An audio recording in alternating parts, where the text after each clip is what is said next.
Welcome in to another edition of the Stingers Up Sacramento State Football Podcast. Well, for the first time in a long time, I'm going to be on here talking about a loss for the Sacramento State Hornets.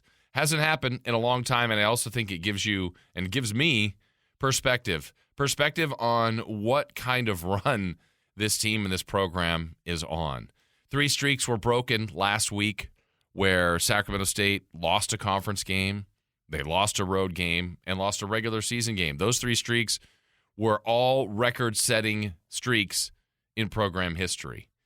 And for perspective, I have now been calling games with Steve McElroy on the radio or television since 1997. There were years, there were seasons that we would get on a plane with the team and not come home with a win. And coming home from Idaho last week on a plane was the first time since, I believe, early 2019 on a flight trip. ASU was the last time the Hornets, where we went away on a plane with the team and they lost. So everything in between from 2019 till now on the road, whether it was a flight, obviously there was a road loss at Cal. That was a bus trip or a car trip, but it's just perspective for what they did there. They were approaching the Big Sky all-time record for consecutive wins. Some of these wins are shattering school records, and it's time to try to start a new one. They may never, ever reach the stature of what they did. I know there's still bigger things and bigger goals out there as far as quests for national championships, but I hope we all have perspective on how impressive the run was on consecutive regular season win streaks, on road win streaks, and on Big Sky win streaks. Truly, truly amazing. But with that said, we got to try to figure out what went wrong, dissect it, look back at Idaho's win over the Hornets. We'll look ahead today to the upcoming game against Northern Arizona at home, and we're going to hear from senior cornerback Caleb Nelson. That's all ahead today on the podcast. But first, let's look back at that game with Idaho. The Vandals, a good football team, obviously coming in number 7 in the nation. The Hornets were number 4. All the things we talked about to start this podcast were on the line. And for those of you that watched the game, heard the game, attended the game, I believe you would have the same kind of feel that I did, that the Hornets just didn't have their best. And sometimes that's going to happen. You have to credit Idaho for winning. But, you know, it's all in how you look at things in life. And one way to look at it, which is one way I choose to look at it, Sacramento State did some miscues, so you've got to identify that. There were some penalties that were uncharacteristic. There was some decision-making that was uncharacteristic. Certainly I thought the tackling was subpar, which has been uncharacteristic. And it just felt like their C-level game. And if that was all the case, and we could point to a lot of miscues and a lot of things and just not being as sharp, and was it an emotional letdown from Stanford? Was it, I don't know. There's a ton of things that the coaching staff has to figure out the reasons, not the excuses. But if all those things did happen, you can also look at it that the fight in this team is pretty top-notch. I didn't think they had their best. They're on the road against a very good team. They came back from 10 multiple times, and they nearly won the football game. Tied on the road with 4 minutes to go. It was a pretty helpless feeling when the Hornets had basically exhausted their timeouts and Idaho had put themselves in position to basically manipulate the end of the game, to have total control of it and exhaust the clock, get themselves in field goal range, hit what we thought was the game winner. Ultimately, they would add one more score, which you'll hear about. But credit to Idaho. Now the Hornets are going to be the ones doing the chasing. Everybody's been chasing Sacramento State. Another reflection of the success that Sacramento State has had, the celebration that Idaho went through.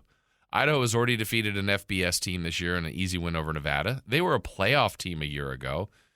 They stormed the field. They knew that was a significant win. So sometimes you also get perspective on how the other team feels about beating you.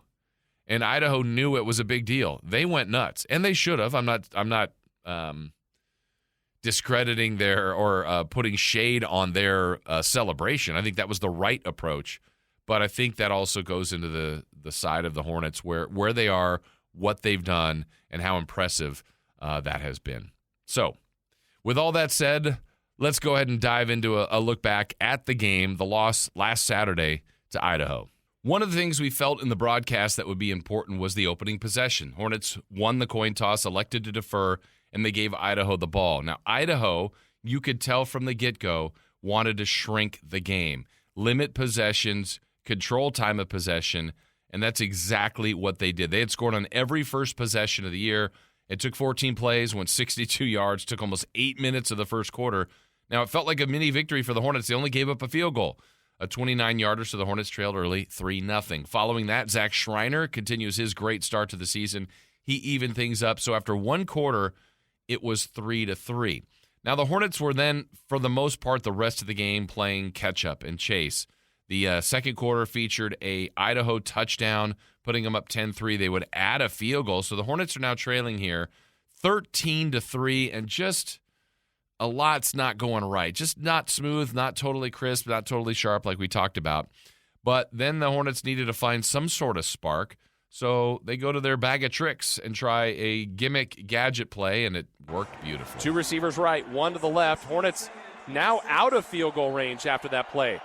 The sideline is getting rallied up for the Vandals. Carlos Hill in motion. Here's the double reverse. Toss back to Bennett. They're going to throw it back to Hill with blocking in front of him. 30, 25, 20. Looks for a lane. 15. Stiff arm. Pushed out of bounds at the 11-yard line. The trick play that they took from the University of Washington. That's from the coach Prince. The double reverse back to the quarterback. Throw back to Carlos Hill. 4. Perfect time to call. Wow. He stiff-armed Kyron Beacham. And, Steve, all of that on 2nd and 26 now is a 3rd and 2. Pitch, reverse, flip back to quarterback, throw to receiver. With blockers in front. And it's hard to do that play without getting a legal man downfield, too. So, again, at this point, still down 13-3.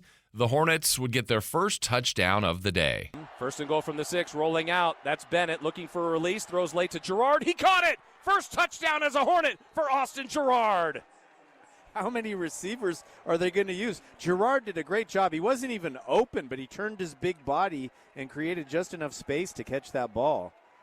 So you've got McBride, you've got Kuntz, you've got the All-American Martin. They go to Austin Girard, releasing as the tight end. Before the season, you would have said Marshall Martin's going to have, 50 catches for 10 touchdowns. Instead, it's been other guys.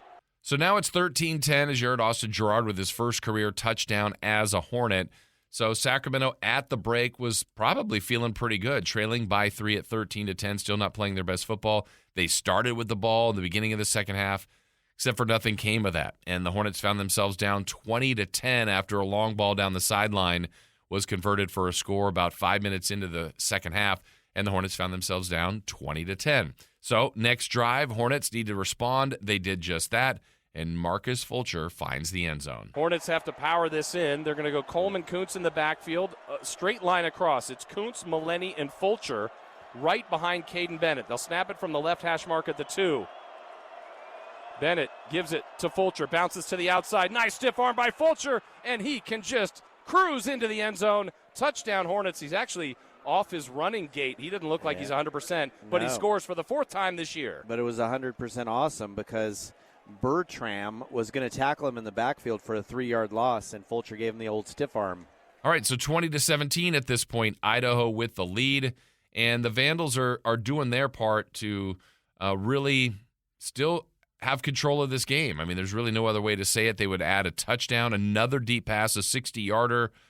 So after 3 quarters, it's 27-17. So for now, the Hornets have trailed 13-3. They've trailed 20-10. They're now down 27-17 as we enter the 4th quarter. Early 4th quarter, the Hornets move the ball. They get into that decision time. What are they going to elect to do? Well, Andy Thompson brings out Zach Schreiner. For Schreiner, 11:04 to go in the game. Hornets down by 10. This to put them within 1 score. Campos, the snapper. Stutz, the holder. From 44 yards out, this kick is on the way. And it is good. What a kick by Schreiner. A kick the Hornets needed. 3 points they desperately needed. They're back within 7. Idaho 27, Sacramento State 20. 11 minutes to go in the Big Sky opener. So within 7 now in the 4th quarter. Hornets need to get the ball back. Idaho is just squeezing the clock, churning the game down. Hornets need that turnover. Caleb Nelson makes a big play. Dwyer to the outside right. Hatton slides in motion. Caleb Nelson on coverage. On 2nd and long. Hornets bring pressure up the middle. McCoy dumps off to Hatton. Hatton makes the catch. But Nelson can't make the tackle. Ball is out. It's fumbled. Picked up by the Hornets. Dylan Janelle. Hatton tried to make too much happen, and the ball was poked away by Caleb Nelson. Dylan Janelle recovered it, and the Hornets have it at the 45. Caleb Nelson, a week ago, has great positioning because he's a great player. And then... he just lost it. Oh, I thought it got he punched at it. I saw Caleb Nelson punch at it, but Caleb Nelson is like feast or famine. He's such a great player that he made a key interception against Stanford in the end zone that saved the game when it was going to get out of hand a little bit early. And right there, I thought he punched the ball back out. Unbelievable. After he missed an easy tackle. Next drive, the Hornets moving it, and finally Caden Bennett would find Fulcher for the tie. But down here, your options are less. They'll snap it from the 11. It's 3rd down and 7. Bennett with a hard count, looking right. Fade to the corner towards Fulcher. He caught it. Touchdown. Sacramento State between 2 defenders, and Fulcher gets into the end zone. The Hornets are 1 point away from tying it after an 11-yard touchdown. Fulcher took a huge blast to the upper body and shoulders and held onto the football despite getting blown up. Great job holding onto the ball. Danny, we'll take it down to you. Guys, that was a great play. You saw from here, it was going to be the wheel route. It was just a matter if the defensive back could get there. Marcus looked to his left, saw him coming, and held onto that ball. Great catch. Hornets for the tie. Extra point is up, and it is true, and it is good, and we are deadlocked at 27 with 4:54 to go. Here's where things became difficult for the Hornets. There was under 5 minutes to go, and that is when Idaho really downshifted, got key first downs, broke big tackles, kept the drive alive, and could just exhaust the clock once they got themselves into prime position. And they would do just that and go for what would prove to be the game-deciding field goal. Well, what's critical for the Vandals, Hogan Hatton, the brother of the All-American Hayden Hatton. He's the long snapper. The holder is L.J. Harm. The kicker, Ricardo Chavez, a senior from Los Angeles. He punts lefty. He kicks righty. He's got his right cleat taped, so there's black over his right shoe. And this a 30-yarder, what looks like would be for the win. Only 5 seconds to go between the hash marks, kicking towards our left. Snap comes in. Hornets get good pressure. The kick is up, and it is good. 2 seconds to go. Actually, it was 2 when it went through. It's down to 1, so it's not completely a walk-off. The Hornets need a miracle in the final 1 second as the Vandals go up 30-27. Unfortunately for the Hornets, they had one last chance, and I say unfortunately because the Vandals added one more score. Vandals 1 second away from ending the Hornets' long win streak. It's 30-27. It's not Chavez kicking off this time, and it's from the 35, and he squibs a liner, and it's going to be picked up by Tao Tolliver at the 10. Does he have a miracle in store? Runs it to the 20, laterals it back on one hop to Parker Clayton. Ball is loose. It's scooped. It's going to be picked up, and more points go for the Vandals. The Hornets are going to lose by more than 3 points. The extra points don't really matter. They run out onto the field. They storm the field. A great win for the Vandals. A disappointing loss for the Hornets as Idaho starts Big Sky play with a victory. 36-27 the final. They don't have to kick the extra point. And at that point, Steve, you try anything. The final score, if anybody didn't see the game, will look different. I just hope it doesn't affect the rankings at all, because some of the people that vote don't obviously watch the game. They just get the score, and they're not going to realize that there was no time on the clock and the Hornets gave up a touchdown for nothing.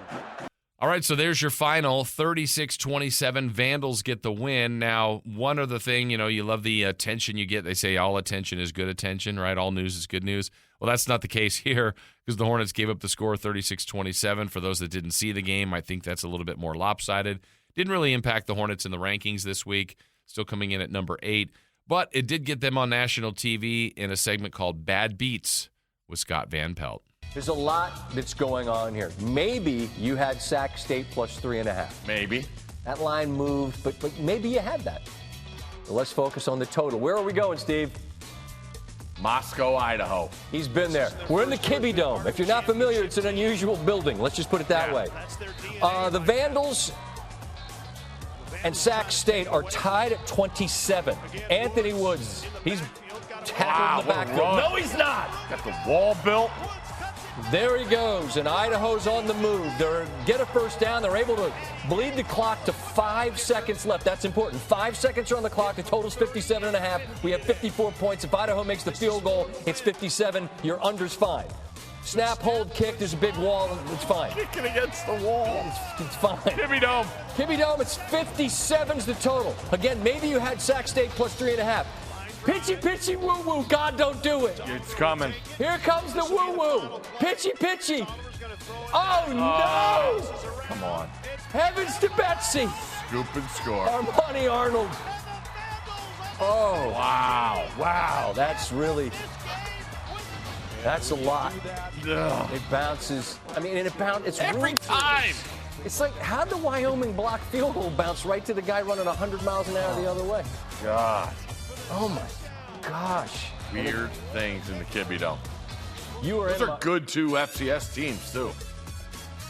With respect, we understand that, but I can't focus on anything other than what happened to those poor people that had the under there.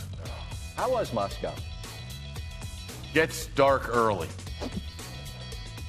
It's dark early. All right, some fun there with Scott Van Pelt in the Bad Beat segment. But now let's move on to our guest this week.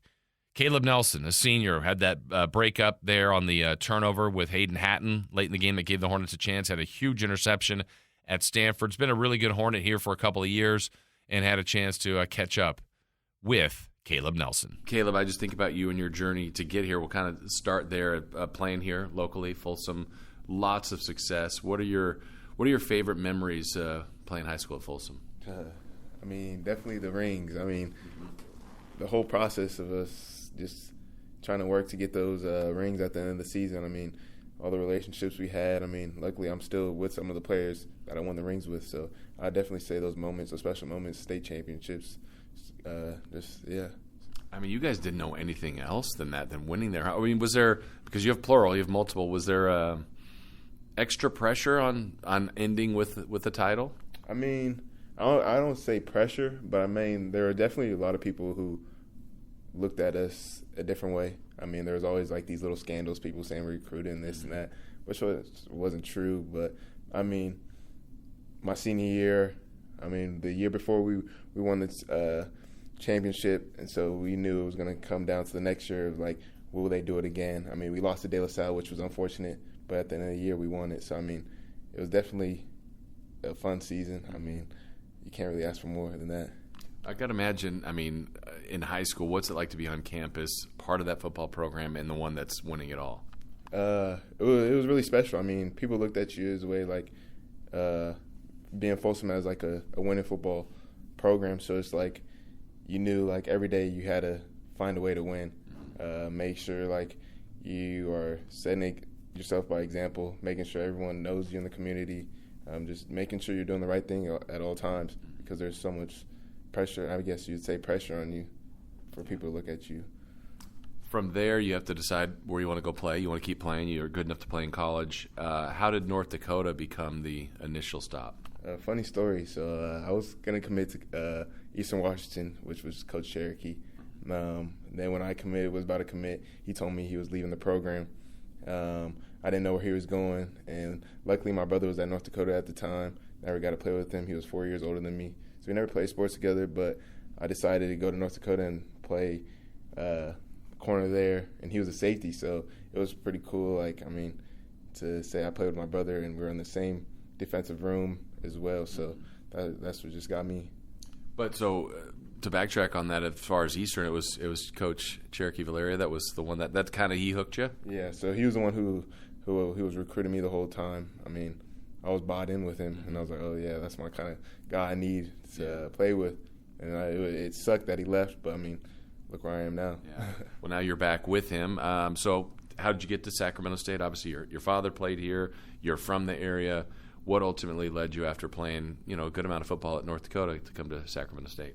It was definitely like after leaving North Dakota, I was like, I mean, I'm back home. Who wouldn't be back home? I mean, family, friends, everyone's back home. And then look at the coaching staff. I mean, it's just a winning program. They turned it around. So I was like, might as well. It's two for one. So I mean, might as well just take it upon.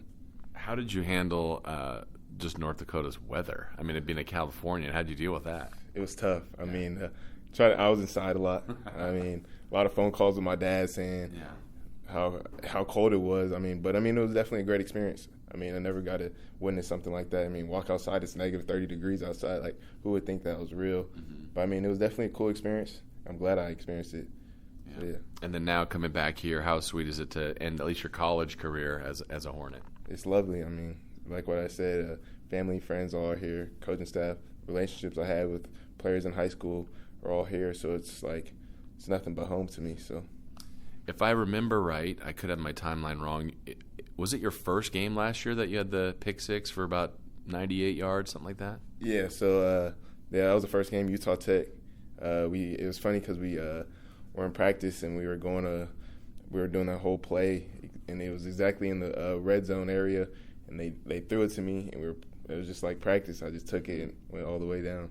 What's that feeling like? I mean, obviously, when you get a head start, you read the route, you jump it, you pick it off. I don't know at what point. I mean, you're running by the Hornet sideline too. So like, I don't know. You're pretty sure you're going to finish the deal. But what's that moment like when you're the last 40 yards, let's say? It feels like a movie. I mean, you don't think it's real. It's literally like a movie. Like, you just go down and you're like, dang, they really threw me the ball, knowing that I'm going to take it to the house, which was like, it was really cool. I mean, not many people can say they've done that before. Yeah. As far as your position and the way Coach Thompson, Coach Valeria, the Sharks back there, they put a lot on you guys to play, one-on-one, man-to-man coverage, and that's obviously faith in you and Janelle, whoever else is out there with you guys. How difficult just is the concept of staying with, like last week, Hayden Hatton, Jermaine Jackson, great receivers in this conference? I mean, it's definitely difficult, but I mean, our coach does a good job of giving us confidence, preparing us so well where it's like it's just second nature to us. So I feel like our coach and our defensive staff do a great job just preaching to us and making sure like we are on the same page and where we can play fast and confident. And that's all it is at the end of the day. Yeah. So I'm thinking too, just at the nature of the position. I go back to the Stanford game. I thought you had really good position on the deep ball, and then sometimes a guy makes a play. Then later you're in a spot where you get a tip and you make an incredible interception. I mean, you have to be able to deal with guys sometimes make plays on you. How do you take that in, knowing that, all right, I'm on to the next play? I feel like it's just the life of a DB. I mean, you just got to have short-term memory. Can't let one play affect you. So it's like if they make a play, all right, next play, you might make the next play. So I feel like it's just a part of the DB lifestyle, just having that short-term memory, just knowing that, like, any play is, like, your time to make the play. So, I mean, it was unfortunate they got those plays on me, but I knew that there was much more time in the game where I can make more plays and not just be all mad about the last play that just happened. So, well, and I felt, and I don't know if you guys felt it on the field, but they go up 14-3, kick on sides, like, oh, Troy's not messing around here. And then personally, I felt your interception flipped the game around. I don't know if you guys felt that on the field, like, okay, that might be the momentum shift we need. Yeah, so it was crazy because I didn't even know they had got the onside kick. I'm just on the bench getting my water and stuff, and I just hear, like, the fans just start yelling and stuff. I'm like, oh, dang, defense back on the field. Let's get a stop. So, I mean, yeah, we're down 14-3 and they had the ball. We're just like, okay, we need a stop because you never know how the game can go after that. So, I mean, yeah, definitely getting that pick, definitely I feel like helped our momentum change and get us on a good start, especially going into the second half after that. You had success last year as a team, you individually as well, being all conference. Where did the Stanford win rank for? I mean, I could tell everybody wanted to win that game. There's significance to it. Where does that rank amongst your list of Hornet wins? I'd say like top 3. Mm-hmm. I mean, it was definitely a big win. I mean, being an FBS opponent, but I feel like we knew we were the better team. I feel like we had Coach Thompson gave us the confidence and prepared us really well that week. I mean, we go against the offense every week, so it's just like who's going to be more dialed in at the end of the day. And I feel like it was just one of those kind of games. Mm-hmm. How about one of the things we marveled at is really how loud the Hornet crowd was and chanting defense when you guys are trying to get the last stop. We could feel it across the stadium. Could you feel the presence of the fans? Yeah, you definitely felt it. You know, after getting those sacks and shout out the D-line, making those plays, you definitely felt the Hornet fans just definitely out there screaming and stuff, and that's what we need. I mean, you can't ask for anything better than that. Locker room afterwards, bus ride home. What are those good memories you'll have? Yeah, those will be always lifetime memories. I mean, not many people can say they beat FBS opponent, especially a Pac-12 team. So definitely worth it. So then it's an emotional week. You have to get ready for Idaho. Obviously, a really good team. You guys, I didn't feel like we're all in on your game. I mean, you guys weren't bad, but it wasn't like it just didn't seem like the same Hornet team that we had seen. What do you attribute to kind of what was slightly off against Idaho? I just feel like we didn't started out fast. I feel like we went down to the level a little bit. I feel like we were the better team. We just weren't playing as a team together. I feel like there's a lot of opportunities we had. We just were able to take them. So, I mean, it wasn't really much of that who they were. It was more on us. And I feel like this upcoming week we're going to show them who we really are. I know you guys, it's by design, don't do a ton of tackling in camp, to keep people healthy. Felt like that was off, too. I saw more missed tackles than I can remember. Yeah, that was a big thing at the end of the game. We noticed was, like, tackling wasn't our best. I mean, we only could do so much tackling in practice, which is unfortunate. But, I mean, it definitely hurt us. You can see if you turn on the tape. But, I mean, yeah. I know we're still early in the week, but you're now getting ready to get it back on track. What do you think about NAU as you get ready for the Lumberjacks? They're a good team. They just beat Montana last week. I mean, so they have wins under their belt. They're confident right now. So, I mean, we just got to go out there and play fast. I feel like we should beat them. That's how I always feel about teams we're playing. But, I mean, they're definitely not playing. They're not going to be a cakewalk. They're going to definitely take all 4 quarters and all 3 phases of the team to come together and play. I mean, even with some streaks broken last week, you guys still have the goals, I think, in front of you. All the places you want to get to are out there. Do you have individual goals for you, Caleb, what you want to achieve by the end of the season? I'm not really into individual goals. I'm more of a team player. I just want to win a ring at the end of the year. This is my last year, so whatever it takes to win the ring at the end of the year in January. So that's what I want. Yeah, as far as that, I get a sense like you guys have accomplished so much, but everybody knows there's more out there. Is that kind of a universal team feeling? Yeah, we definitely feel like there's so much more out there. I mean, we see us as a championship team, and so if we want to be that team, we got to play like one. So after the last week, I mean, we got the loss, got that under our belt, and I feel like now we're hungry. So we're ready now. Yeah. Is it weird to be, I mean, not only back in Sacramento, but let's see, when you're at Folsom, I know Coach Frescas, Coach Richardson, Coach Perry, they were there. Is it kind of weird to be back, like a full circle moment with them too? I mean, definitely in the beginning I was like, dang, this was like high school practice again. But now since it's so regular to me now, it's normal, it's just football. I mean, it's really cool though to say like those were my high school coaches. Yeah. So. As far as your life after, hopefully it ends with that ring that you're hoping for and a title, what would you like to have happen for you personally after your football season's done? Hopefully get picked up from some NFL team or CFL. It doesn't even matter. I just want to play football at the end of the day. I love the sport, so I'm just ready for whatever. Yeah. But. Your dad played here as a Hornet, early 90s. I just missed him. I said there's going to be a time where I've broadcasted a dad and a son. I know it's coming at some point. What are his memories and how supportive has he been of you at being a Hornet? He just always he's a very energetic person. So I mean he likes to have fun. So he always just tells me just have fun, and especially on the field, he says the more fun you have, the more plays will come to you. I mean it's just you've been playing this game since you're so little, so it's just football. But yeah, he just always teaches me to do the right things. I mean I get a great opportunity to watch film with him and see what's going on throughout the week. So that's a plus. Not many people can say they can do that. So yeah, I mean it's weird. Do you feel like he's even got a good balance of being coach and father, or like how does he, you missed this here or this was great, or is he more cheerleader? How does he handle all that with you? But he's like more coach. He's more of a coach, father. Like definitely like on plays where he knows I can make, he's gonna get on me. But I mean like when I make a good play, he's like a father. Like he's gonna give me the love. But he's definitely he definitely will say something to me if he doesn't like it. So that's what I like out of him. The other thing I've always loved about sports, I'm sure it happened for you at high school, and now I'm sure here, just lifetime bonds, I'm sure some of these guys will, be at future weddings and child and all that kind of stuff. Like, who are some of your closest knit friends on this team? KB, he's like really one of my close ones. GDS, a lot of the Folsom guys, you can say, just because like when I went to Folsom, they're the ones who brought me in as a family. So I mean, now playing with them in college, it's like it's really special. It's like a big group of us.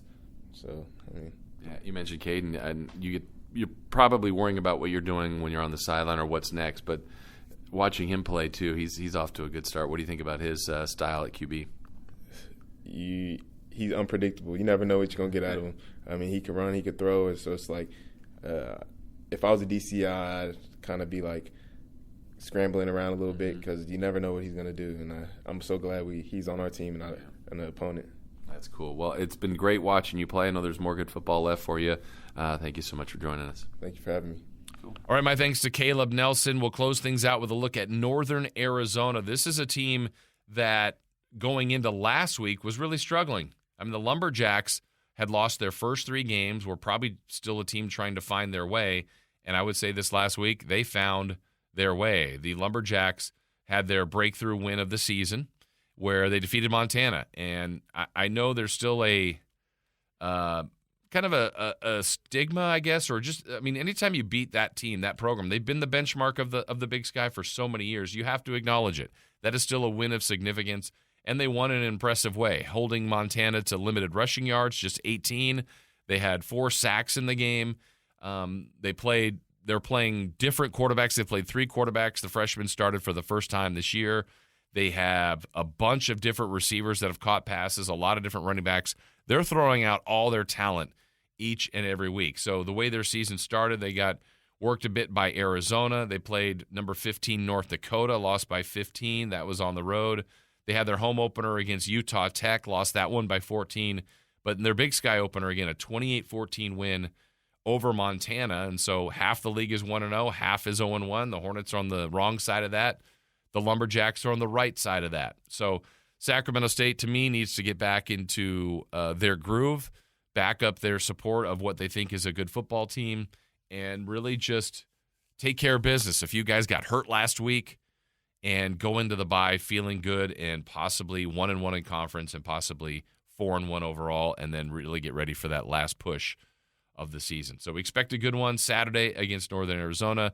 We thank you so much for listening to another edition of the Stingers Up Football Podcast, Hornet Football Podcast, and thanks again to Caleb Nelson, and hopefully we'll see you out there Saturday night.